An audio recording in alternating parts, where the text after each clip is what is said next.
ટોપ સ્ટોક્સની વિગત સાથે જોડાયા છે સહયોગી નીરજ અને Aarti. Good morning again. Neeraj, stock specific આજે ક્યાં ફોકસ? જી, સૌથી પહેલાં ફોકસ તો આજે ગઈકાલે સાંજે જે મોટી જાહેરાત આવી એનાથી જ કરીએ. ઝોમેટો અને પેટીએમ વચ્ચે જે ડીલ થઈ છે એ અહીંયાથી ખાસ આજના દિવસમાં મહત્ત્વની બનતી દેખાશે, કારણ કે જો ઝોમેટો અને પેટીએમ વચ્ચે જે પેટીએમનો એન્ટરટેઇનમેન્ટ ટિકિટિંગ બિઝનેસ છે એ ખરીદવાની વાત અહીંયાથી સામે આવી છે. જો કે આ વાત આજે પહેલી વખત સામે નથી આવી. ચોક્કસથી આજે ફોર્મલ એનાઉન્સમેન્ટ આપણી સામે આવતું દેખાયું છે, પરંતુ થોડા સમય પહેલાં આ સમાચાર આપણને આવતા દેખાયા હતા ત્યારે બંને કંપનીઓએ ચોખ્ખી રાહ નહોતી પાડી, પરંતુ સંકેતો એવા આપ્યા હતા કે આ ડીલ થઈ રહી છે અને ફાઇનલી હવે આ ડીલનું સ્વરૂપ આપણી સામે આવી ગયું છે. 2048 કરોડમાં આ ડીલ અહીંયાથી આપણને થતી જોવા મળી છે અને બંને કંપનીના બોર્ડની મંજૂરી પણ મળી ગઈ છે. મૂવી અને સ્પોર્ટ્સ ટિકિટિંગ કારોબાર છે તે હવે અહીંયાથી ખાસ કરીને જે બે સબસિડરી કંપની છે, ઓર્બેગન ટેકનોલોજીસ પ્રાઇવેટ લિમિટેડ, એમાં મૂવી ટિકિટિંગનો કારોબાર અહીંયાથી કન્વર્ટ થવાનો છે અને બીજી તરફ વેસ્ટલેન્ડ એન્ટરટેઇનમેન્ટ પ્રાઇવેટ લિમિટેડ કે જેની અંદર સ્પોર્ટ્સનો કારોબાર આવવાનો છે અને આ બંને કંપનીઓ હવે ઝોમેટો અહીંયાથી ખરીદતી જોવા મળશે.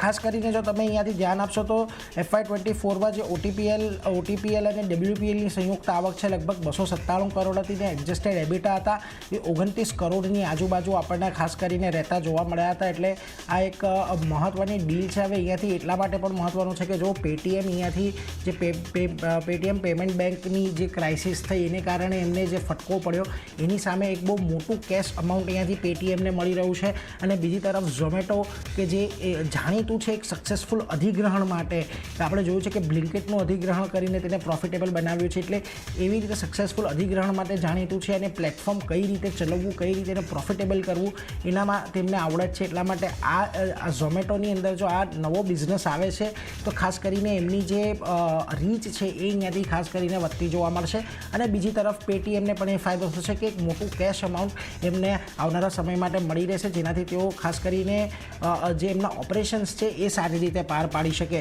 હવે ડીલ પર પેટીએમનું નિવેદન આવ્યું છે કે લાંબા ગાળામાં વેલ્યુ ક્રિએશન પર કંપનીનો ફોકસ છે અને કોર બિઝનેસ પર અહીંયાથી હવે તેઓ ખાસ કરીને ફોકસ વધારશે. પેમેન્ટ અને ફાઇનાન્શિયલ સર્વિસ ડિસ્ટ્રીબ્યુશન પર તેઓ આગળ ફોકસ આપવાની વાત કરી રહ્યા છે અને ઝોમેટોનું કહેવું છે કે આ જે નવું પ્લેટફોર્મ છે એનાથી ગોઈંગ આઉટનો જે કારોબાર છે તે વધશે અને Q1 બાદ ગોઈંગ આઉટ ત્રીજો મોટો બિઝનેસ ટુ કન્ઝ્યુમર બિઝનેસ અહીંયાથી થઈ જવાનો છે. એટલા માટે ખાસ કરીને આના પર એક ધ્યાન આપશું. આ ડીલ આપણને થોડી ઇન્ટરેસ્ટિંગ રહેતી દેખાઈ રહી છે. જોકે બ્રોકરેજ અહીંયાથી આપણને સામે આવ્યા છે જેમાં બર્નસ્ટેન કહી રહ્યો છે કે નવા બિઝનેસ માટે નવી ડિસ્ટ્રિક્ટ એપ લોન્ચ કરવા જઈ રહ્યું છે ઝોમેટો અને નવી એપ અમુક અઠવાડિયામાં લોન્ચ થશે. ખાસ કરીને ઝોમેટોના અધિગ્રહણનો એક સફળ ટ્રેક રેકોર્ડ રહ્યો છે, એટલા માટે બર્નસ્ટેને ઝોમેટો પર આઉટ પરફોર્મના રેટિંગની સાથે 275ના લક્ષ્ય આપ્યા છે, એટલે આના પર એક ખાસ ધ્યાન. બીજી તરફ જેફરીઝ પણ અહીંયાથી થોડુંક બુલિશ થયું છે. તેમણે તો ટાર્ગેટ વધારીને 335ના કરી દીધા છે ઝોમેટો માટે અને એમનું કહેવું છે કે ગ્રોથના અનુમાન સામે જે વેલ્યુએશન પર આ ડીલ થઈ છે એ ઘણી અહીંયાથી સારી એમને લાગી આવે છે અને ખાસ કરીને એમને એટલા માટે કન્વિક્શન વધ્યું છે કે નવો જે આ બિઝનેસ એમણે એક્વાયર કર્યો છે એમાં મૂડી ઓછી રોકવાની છે અને એનો જે રિટર્ન છે એ અહીંયાથી ખાસ કરીને વધારે આવતું જોવા મળશે. એટલે પ્રોફિટેબલ આ બિઝનેસ જ્યારે પણ થશે ત્યારે ઝોમેટો માટે એક ખાસ ઓછા ઇન્વેસ્ટમેન્ટ પર એક સારું વળતર આવતું જોવા મળશે. બીજી તરફ નોમુરા પણ બાય કોલ આપીને 280ના ટાર્ગેટ આપી રહ્યા છે. એમનું કહેવું છે કે જે ગ્રોસ ઓર્ડર વેલ્યુ છે એના પર એવા એરિયા પર હવે અહીંયાથી ખાસ ઝોમેટો ફોકસ કરશે ને એમનું લક્ષ્ય છે કે FY26 સુધીમાં આ જે ગ્રોસ ઓર્ડર વેલ્યુ છે તેને 10,000 અહીંયાથી કરવામાં આવે અને શરૂઆતમાં યુઝર્સને પ્રોત્સાહન આપવા માટે આ જે નવું પ્લેટફોર્મ લોન્ચ થશે એના પર લોકો વધારે આવે, ત્યાંથી વધારે ટિકિટ ખરીદે, એટલા માટે કદાચ વધારે ખર્ચ વધી શકે, કારણ કે ઇન્સેન્ટિવ આપવા પડશે, કેશબેક આપવા પડશે, એટલે એનો ખર્ચ કદાચ ઝોમેટોને આવનારા સમયમાં થોડો ઘણો વધી શકે છે. પરંતુ એ પહેલી જે નવી લોન્ચ છે અને લોકોને આકર્ષવા માટેનો આ ખર્ચ છે એટલા માટે વધારે ચિંતાનો અહીંયા વિષય નથી, પરંતુ એ વાતને ખાસ અહીંયાથી ધ્યાનમાં રાખવી પડશે. એટલે નોમુરા, બર્નસ્ટેન અને જેફરીઝ ત્રણ અહીંયાથી આપણને બાય તરફનું જ રેટિંગ આપી રહ્યા છે અને આજના દિવસમાં તમને ઝોમેટો અને પેટીએમ બંને પર એક એક્શન આવતી દેખાશે, કારણ કે આ ડીલ બંને માટે એક વિન વિન સિચ્યુએશન સાબિત થવાની છે. એટલે આના પર તો ફોકસ રાખીશું જ, પરંતુ આ સિવાય આજના દિવસે જે અન્ય સ્ટોક ફોકસમાં છે એમાંથી ઝેન્ટેકનું એક કાઉન્ટર છે. અહીંયાથી સૂત્રોએ કહ્યું છે QIP લોન્ચ કર્યો છે, લગભગ 800 કરોડનો સાઇઝ છે અને 200 કરોડનો બીજો ગ્રીન શૂ ઓપ્શન રાખ્યો છે, એટલે 1000 કરોડ સુધી કદાચ આ QIP જઈ શકે. QIPની બેઝ સાઇઝ અહીંયાથી ખાસ કરીને 5.95% જેટલી છે અને જે CMP છે ઇન્ડિકેટિવ પ્રાઇસ છે 1601 રૂપિયા રાખવામાં આવી છે કે જે કરંટ પ્રાઇસથી લગભગ 10% ડિસ્કાઉન્ટ પર છે. એટલા માટે આજના દિવસે કદાચ ઝેન ટેકનોલોજીસ ખુલ્યા બાદ આપણને થોડો ઘણો ઘટાડો દર્શાવી શકે છે. બીજી તરફ આલ્કેમ લેબ્સમાં આજે એક મોટી બ્લોક ડીલ થવાની શક્યતા છે. પ્રમોટર બ્લોક ડીલ દ્વારા લગભગ 0.7% જેટલો હિસ્સો અહીંયાથી વેચી શકે છે અને 8.5 લાખ શેર્સમાં સોદો મોટો થઈ શકે છે અને જે ફ્લોર પ્રાઇસ છે લગભગ 5616 રાખવામાં આવી છે અને 3% ડિસ્કાઉન્ટમાં આ બ્લોક ડીલ થવાની શક્યતા છે. હવે મહત્ત્વની વાત એ છે કે આ બ્લોક ડીલમાં કોણ ખરીદદાર સામે આવે છે. જોકે બ્લોક ડીલ બાદ થોડો ઘણો ઘટાડાની અપેક્ષા આજના દિવસે રાખી શકાય આલ્કેમ લેબની અંદર, પરંતુ જોઈએ આજે અહીંયા કેવી આપણને ઇમ્પેક્ટ આવતી જોવા મળે છે. બીજી તરફ IREDA એટલે કે ઇરેડાનું કાઉન્ટર ખાસ ફોકસ રાખજો, કારણ કે 29 ઓગસ્ટે કંપનીની બોર્ડ બેઠક યોજાવાની છે અને અલગ અલગ વિકલ્પ દ્વારા 4500 કરોડ એકત્ર કરવા માટે તેઓ અહીંયાથી વિચાર કરી રહ્યા છે કે જેની અંદર ફોલોઅપ પબ્લિક ઓફર હોઈ શકે છે, QIP હોઈ શકે છે, રાઇટ ઇસ્યુ કે પ્રેફરન્શિયલ ઇસ્યુ હોઈ શકે છે. એટલે અહીંયાથી એક આજે ફંડ રેઇઝ છે એના પર એક ખાસ ફોકસ રહેશે, કયા માધ્યમથી આવે છે કંપની માટે, એટલે એના પર એક ખાસ ધ્યાન રાખીશું. બીજી તરફ ઓફિસ સ્પેસ સોલ્યુશન્સ આજના દિવસે ફોકસમાં રહેશે. બેંગલુરુમાં લગભગ 66,846 સ્ક્વેર ફીટની નવી પ્રીમિયમ વર્કસ્પેસ એમણે શરૂ કરી છે. કંપનીનો ભારતમાં 40,000 નવી વર્કસ્પેસ ખોલવાની યોજના છે અને FY25 સુધીમાં લગભગ નવી 1,35,000 જેટલી નવી સીટ્સ જોડવાની એમની યોજના છે. બહુ મોટી કોવર્કિંગ સ્પેસ તરીકે આ કંપનીનું લિસ્ટિંગ થયું હતું અને એમણે બેંગલુરુની અંદર એક પ્રીમિયમ જે વર્ક ઓફિસ છે તે તેમણે ચાલુ કરી છે. એટલે આજના દિવસે થોડુંક ફોકસમાં રાખજો. આ ઉપરાંત ઇન્ડિગ્રીડ ટ્રસ્ટને ખાસ ધ્યાનમાં રાખજો. અહીંયાથી સ્પોન્સર ઇલેક્ટ્રિક 2 PTS OFS દ્વારા પોતાનો હિસ્સો વેચી શકે છે. 22-23 ઓગસ્ટે 17.32% હિસ્સો વેચશે કંપની અને OFS માટેની જે ફ્લોર પ્રાઇસ છે એ 132 રાખવામાં આવી છે કે જે બને બેઝ ઓફર 9.66%ની છે.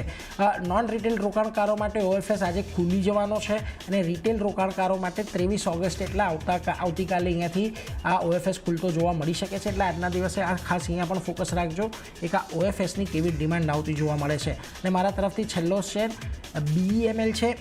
મલેશિયાની SMH રેલ સાથે તેમણે MOU કર્યા છે. હવે આ MOU શેના માટે થયા છે તો SMH રેલ મલેશિયાની સૌથી મોટી રોલિંગ સ્ટોક મેન્યુફેક્ચરિંગ કંપની છે અને રેલ અને મેટ્રો રોલિંગ સ્ટોકની માર્કેટિંગ, સપ્લાય અને સર્વિસ માટે એમણે અહીંયાથી કરાર કર્યા છે.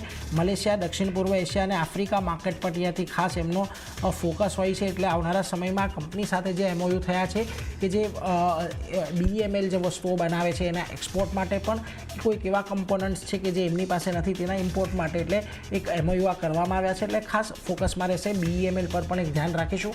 પરંતુ આજના દિવસે જો આખા દિવસ દરમિયાન કોઈ સ્ટોક પર સૌથી વધારે ચર્ચા થશે તે ઝોમેટો અને પેટીએમની ડીલ પર છે. પરંતુ આરતી, એ સાથે અન્ય કયા સ્ટોક્સ તમારી પાસે કે જેના પર નજર રાખવાની છે? જે નીરજ, અન્ય પણ ઘણા બધા સ્ટોક છે જેમાં આ સમાચારનું રિએક્શન આપણને જોવા મળશે. પારસ ડિફેન્સ સાથે શરૂઆત કરીએ તો અહીંયા લાયસન્સ મળવાના સમાચાર આવતા દેખાયા છે. Department four promotion of industry and internal trade તરફથી ઇન્ડસ્ટ્રીયલ લાયસન્સ જે છે તે અહીંયાથી કંપનીને મળ્યું છે અને નવી મુંબઈમાં ફેક્ટરી શરૂ કરવા માટેનું આ લાયસન્સ મળ્યું છે. તો એક પોઝિટિવ રિએક્શન પારસ ડિફેન્સના કાઉન્ટર પર આપણને જોવા મળી શકે છે. નેક્સ્ટ કાઉન્ટર દીપક ફર્ટિલાઇઝરનું કાઉન્ટર છે. અહીંયા એન્ટી ડમ્પિંગ ડ્યુટીની ભલામણ જે છે તે કરવાના સમાચાર બનતા દેખાયા છે. DGTR વાણિજ્ય મંત્રાલયે ચીનમાંથી IPAની આયાત પર એન્ટી ડમ્પિંગ ડ્યુટીની ભલામણ જે છે તે અહીંયાથી કરી છે અને ઇમ્પોર્ટ ઓફ આઇસોપ્રોપિલી આલ્કોહોલ આ આપણને બનતું દેખાયું છે. એની આયાત પર એન્ટી ડમ્પિંગ ડ્યુટી જે છે તે લગાવવાની ભલામણ કરવામાં આવી છે અને 5 વર્ષ માટે આયાત પર એન્ટી ડમ્પિંગ ડ્યુટીની ભલામણ કરવામાં આવી છે. બીજી બાજુ IIFLનું કહેવું છે કે ડ્યુટીથી કંપની માટે 120 કરોડના એબિટામાં જે વધારો થતો જોવા મળશે અને દીપક ફર્ટિલાઇઝરના પરિણામ જે છે તે અહીંયાથી 10% આપણને વધતા જોવા મળી શકે છે. આ એન્ટી ડમ્પિંગ ડ્યુટી જો નિયમ જે છે તે લાગુ થાય છે તો. અને દીપક નાઇટ્રાઇટના પરિણામમાં 6%નો વધારો આપણને જોવા મળી શકે છે. તો દીપક ફર્ટિલાઇઝર અને દીપક નાઇટ્રાઇટ આ બંને કાઉન્ટર આજે ફોકસમાં રહેશે અને ઓવરઓલ ફર્ટિલાઇઝર કાઉન્ટર ગઈકાલે પણ ફોકસમાં હતું. આજે કઈ રીતે આ સમાચારના કારણે આ બંને સ્ટોક ફોકસમાં રહેશે એના પર નજર રાખવાની રહેશે. કલ્યાણ જ્વેલર્સ નેક્સ્ટ કાઉન્ટર. અહીંયા હિસ્સો ખરીદવાના સમાચાર આવતા દેખાયા છે. પ્રમોટર TS કલ્યાણ રમણ 535 રૂપિયા પ્રતિ શેર પર જે હાઈડેલ ઇન્વેસ્ટમેન્ટ છે એમાંથી 2.36% હિસ્સો ખરીદશે અને પ્રમોટર TS કલ્યાણ રમણ કંપનીમાં હાલ 21% હિસ્સો ધરાવે છે તો વધુનો 2.36% હિસ્સો અહીંયાથી તેઓ ખરીદતા જોવા મળશે. ડીલ પછી કલ્યાણ રમણનો હિસ્સો જે છે તે કંપનીમાં 23.36%નો આપણને થતો જોવા મળશે અને ડીલ બાદ પ્રમોટર અને પ્રમોટર ગ્રુપ શેર હોલ્ડિંગમાં કંપની જે છે તેમાં 60.59%થી વધી અને 62.95% આપણને હિસ્સો જે છે શેર હોલ્ડિંગ હિસ્સો જે આપણને છે તે થતો દેખાશે. તો કલ્યાણ જ્વેલર્સ પર આજે ખાસ નજર રાખવાની રહેશે. પોઝિટિવ રિએક્શન સ્ટોક અહીંયા બતાવી શકે છે. વેલ્સપન એન્ટરપ્રાઇઝ નેક્સ્ટ કાઉન્ટર છે. અહીંયા કંપની માટે સારા સમાચાર છે કારણ કે કંપનીને LOA મળ્યો છે. સબસિડરી વેલ્સપન મશીનિંગ એન્જિનિયરિંગને ખાસ કરીને LOA મળ્યો છે અને BMC પાસેથી 159.75 કરોડના પ્રોજેક્ટ માટે આ લેટર ઓફ એક્સેપ્ટન્સ જે છે તે અહીંયાથી કંપનીને મળતું દેખાવ છે અને કારણે એક રિએક્શન પોઝિટિવલી વેલ્સપન એન્ટરપ્રાઇઝીસ પણ બતાવી શકે છે. અહીંયા પણ નજર રાખવાની રહેશે.